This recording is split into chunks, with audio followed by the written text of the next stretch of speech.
नमस्कार दोस्तों।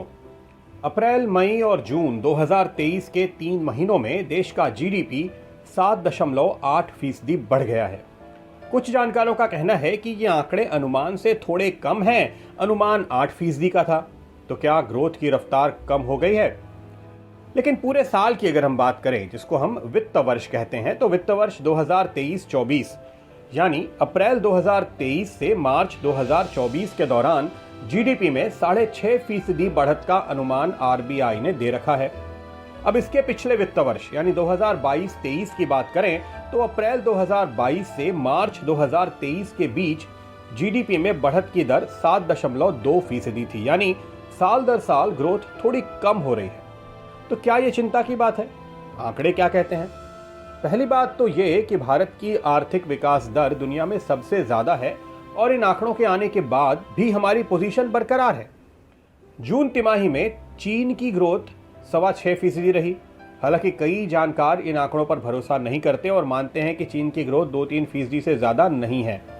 अमेरिका की रही 2.1। दूसरी बात, भारत दुनिया की 5वीं सबसे बड़ी अर्थव्यवस्था है और इसमें भी इन आंकड़ों से कोई फर्क नहीं पड़ता।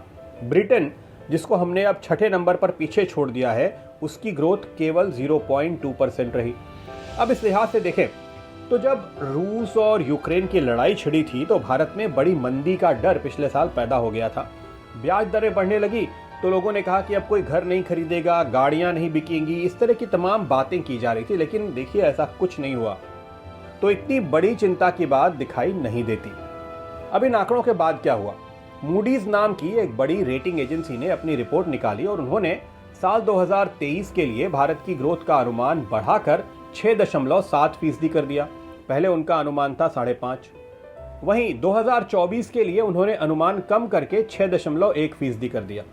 तो मूडीज जो है वो अप्रैल मार्च की जगह जनवरी से दिसंबर का साल पकड़ के, कैलेंडर ईयर पकड़ के चलती है। इसलिए इस साल देखे तो 6.5 से थोड़ा ज्यादा और अगले साल करीब 6% ईमान के चल रहे हैं। तो क्या मंदी आने वाली है? ग्रोथ रेट धीरे धीरे कम हो रही है? जवाब है नहीं। दरअसल भारत सरकार के इकोनॉमिक सर्वे को देखें या दुनिया की दूसरी बड़ी एजेंसीज की रिपोर्ट पर नजर डालें तो सभी ये मानते हैं कि भारत की विकास दर औसतन 6 से 6.5% के बीच रहने का अनुमान है। पिछले साल हम 7.25 पर थे, इस साल 6.5 और अगले साल 6, तो मिलाकर 6.5 के आसपास का औसत बन जाएगा। और अगर ये रफ्तार बनी रही तो हम जल्दी ही $5 ट्रिलियन वाली इकोनॉमी भी बन जाएंगे। लेकिन ये कब तक होगा, वो एक दूसरी कहानी है जिसकी चर्चा अगले हफ्ते करेंगे। फिलहाल नमस्कार।